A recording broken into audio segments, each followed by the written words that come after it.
to opportunities in every sector. आज हम एक ऐसा ऐतिहासिक निर्णय ले रहे हैं जिसकी गूंज आने वाले कई दशकों तक सुनाई देगी। कॉम्प्रिहेंसिव इकोनॉमिक पार्टनरशिप एग्रीमेंट यानी सीपा हमारी पार्टनरशिप को 21st सेंचुरी में नया विश्वास, नई ऊर्जा से भर देगा। ये हमारे साझा भविष्य का ब्लूप्रिंट है। All right, joining us right now is Abhimanyu Sharma, who has been tracking this FTA, speaking to officials on why this is important. Abhimanyu, tell us which export sectors get the benefit of this deal, and what about services? India is looking to implement the trade pact with Oman by the first quarter of the next fiscal and is aiming for a 50% export rise in merchandise in the next 3 years. Government sources indicated that the CEPA will act as a template for FTA negotiations with the Gulf Cooperation Council. This is India's second FTA with a GCC member after the UAE, courtesy which downstream petrochemicals, dates and decorative marble would get cheaper in the Indian market, as more access would be given to Oman's exporters into the Indian market. Even as India is aiming to increase its exports of not just goods but even services into Oman's market, government sources also said that India had held on to its stand to exclude gold and silver bullion, petroleum products and non-ferrous metals out of the FTA to protect several local sensitivities, and India has placed 2,789 tariff lines in the exclusion list to protect interests of farmers, manufacturing competitiveness and excluded goods like alcohol, tobacco, plantains and pork in view of social sensitivities on the other side. Also, Oman's Omanization policy to provide employment to local workers will not be changed to the detriment of Indian workers. That is what government sources indicated, that the FTA will mandate equal opportunities for workers from all SAARC countries, and regulatory fast-tracking for pharma exports will also provide an opportunity for growth in pharma exports as well as agri products as well as textiles. Oman's proximity to India has also been cited by government sources as one of the opportunity for co-location of industries and workers into several parts of Oman due to availability of land, which will allow for more industrialization and better ties between both the countries. All right, to understand the significance of this deal and India's diversification strategy, we're joined by Jayant Dasgupta, former Indian ambassador to the WTO, and international trade expert Abhijit Das. He's also the former head of Centre for WTO Studies. Thank you very much for being with us on the show today. Jayant Dasgupta, if I were to ask you, 99% of India's exports to enter Oman duty-free. Currently, the overall trade between the two countries is $10 billion US. It's in favor of Oman. How do you think India stands to benefit? This FTA will be operationalized fairly soon. The goods trade, of course, is not very high. I think, as you showed in your figures, it is just around $10 billion or so.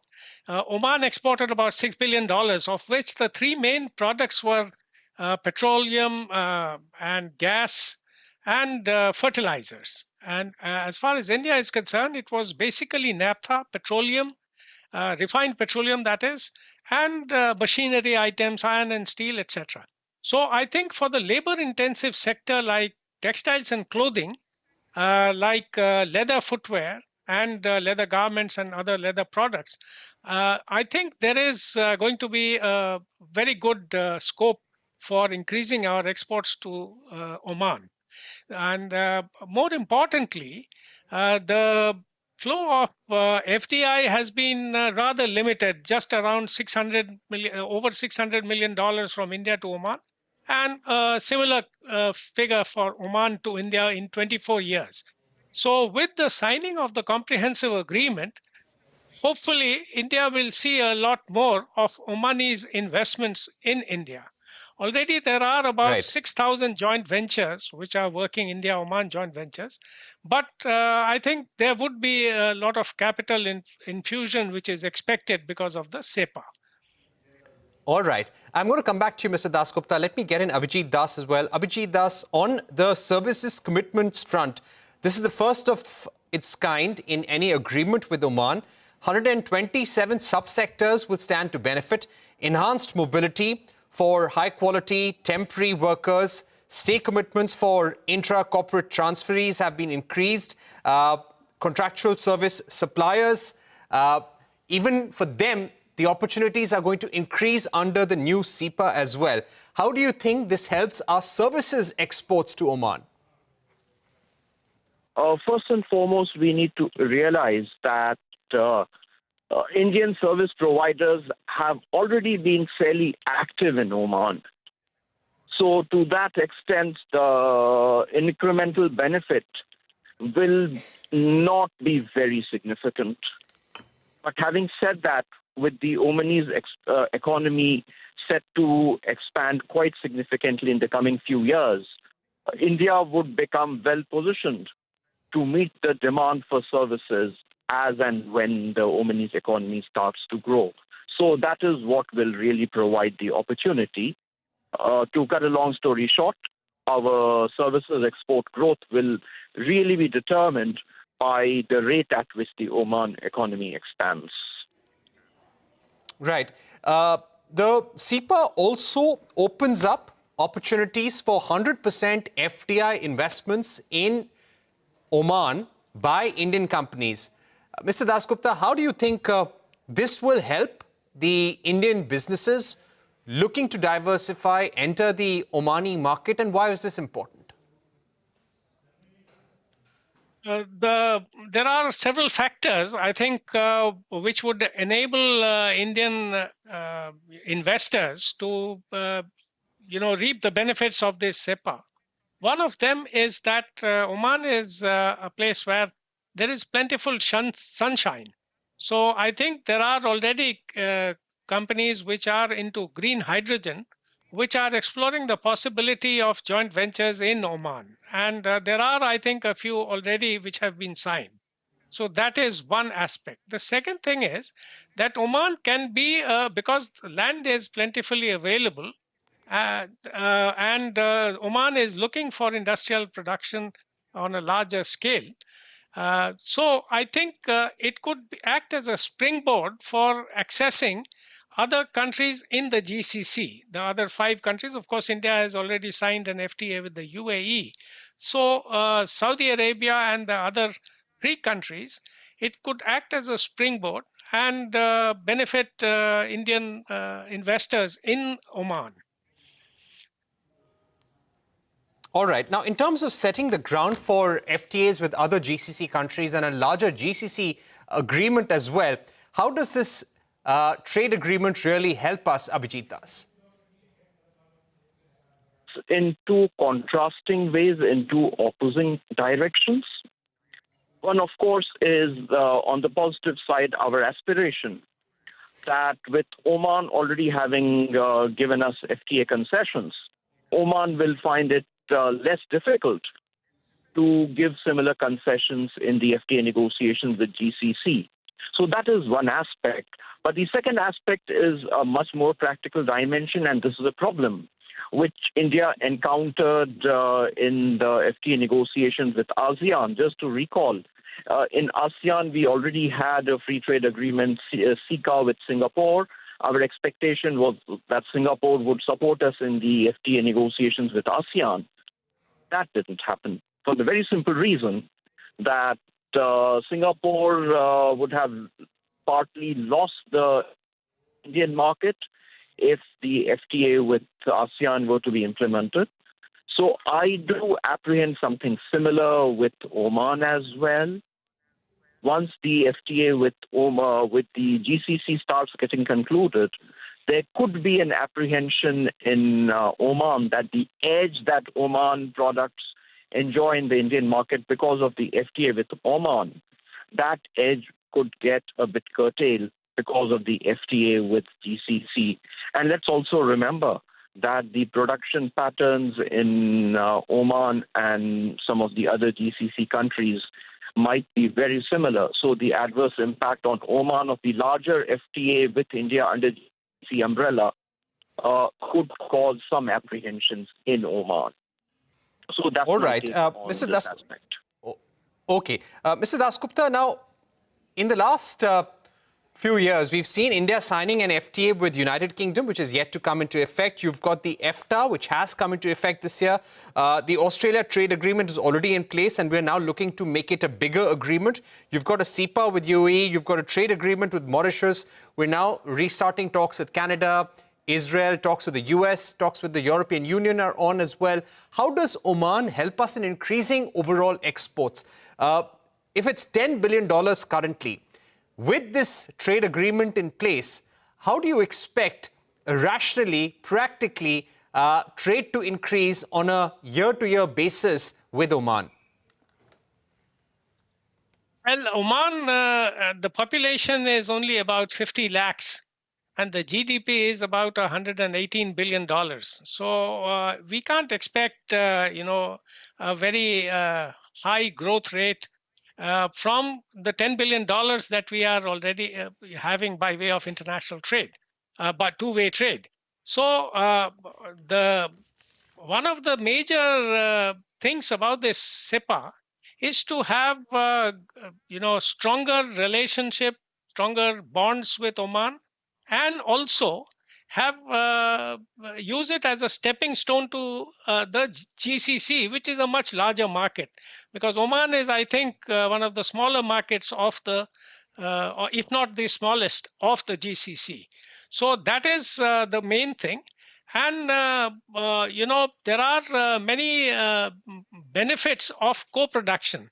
If we are strategically, we make a choice of setting up certain industries for which we have the technology, we could have the labor, and the services agreement could also include, of course, skilled professionals would have much better access, but even for semi-skilled professionals, if that could take place, then it could act as an offshore destination for our exporters to co-produce and export from there. So that is a possibility which needs to be explored fully, because the contours of what will happen with the India-EU FTA and the India-US FTA, those things are not really known yet. So once those things fall into place, we can reap the benefits. All right, I'll put my final question to Mr. Abhijit Das. Abhijit Das, do you believe this will allow for greater FDI into India as well? We've seen about $600 million flow in the last 25 years.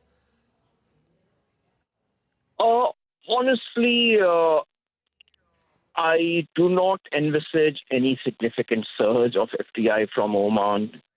Overall, my take on the agreement is that it might give some boost to our exports and investment, but not very significant. But the larger story is on the political front. The FTA will certainly deepen ties in other areas apart from trade, and that is the real significance of this agreement. And it's less about trade and investment. All right, so when you say that it gives a bigger political message, if you had to amplify that, help us understand how it brings us closer to Oman strategically and in terms of our relations with Gulf on a larger scale? Yes. Oman has been viewed in the Gulf region as a country which really hasn't taken sides in the political turmoil, and it's viewed as an honest broker. So on some of the contentious issues, Oman has provided the venue, the platform for talks between contesting parties in the Gulf region.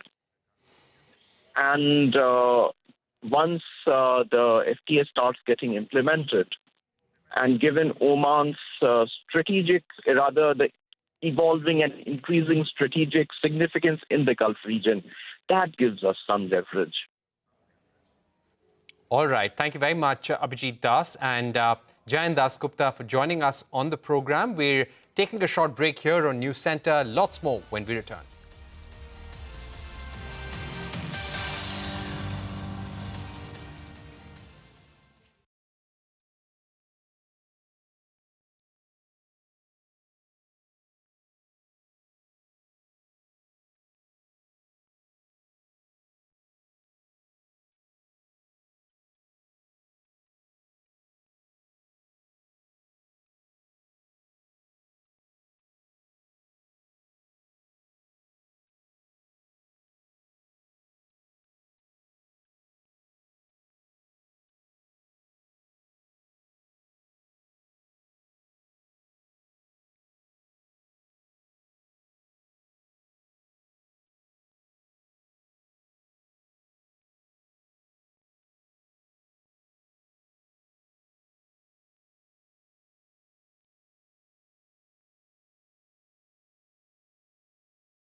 Now to all the action from Parliament. The government has agreed to refer the Securities Market Code Bill to a parliamentary panel. The bill seeks to rationalise 4 existing legislations governing SEBI, depositories and government securities into one single code. Opposition says the bill is against the principle of separation of powers. Finance Minister Nirmala Sitharaman said the bill will be referred to a standing committee for further vetting. Gone through in detail the points which the members who are opposing the introduction of the bill. I think instead of going into details of each one of the objections, I would like to highlight the point that at this stage of introduction, we are only making the bill to be sent over to the standing committee to do a complete review of it, the bill. And Sapna Das is standing by with more on the Securities Markets Code Bill. Sapna, what does this bill entail and how will it change the landscape for the securities market? Well, of course, it's important from many aspects, but a couple of issues that I think we should be able to highlight. One, of course, the first one deals with the fact that this new code also proposes transferring a substantial share of the SEBI's annual surplus to the central exchequer. That is basically the Consolidated Fund of India. So what the code is now proposing is, telling SEBI they have a general fund under which all the collections happen, like, money coming in from grants, fees, and we are also given to understand that this general fund of SEBI, it also earns interest, and via that a lot of other overhead expenses are taken care of. So in essence, SEBI does not have to really depend on the central government for seeking funds. Now what's going to happen is that the bill proposes to for SEBI to set up a separate reserve fund in which 25% of its annual surplus, which comes in the general reserve, in the general fund that they have, that will be transferred. The remaining 75% of the annual surplus that SEBI will have under its general fund, that will be apportioned to the Government of India. Basically, it will come into this Consolidated Fund of India. So that's, that's a bit of a red flag if you talk about it or think about it from the point of autonomy of the regulator. That's one aspect. Second, even in terms of investigation powers, if you look at the fine print of the code, it says very clearly that the investigation officers of SEBI will have to close a case within 180 days, which is basically 6 months. That was not the case so far. And in case they are not able to do that, or they don't have their investigation report ready, then they'll have to explain to the board the reasons for the delay and any kind of extension that they would like to seek. That's second.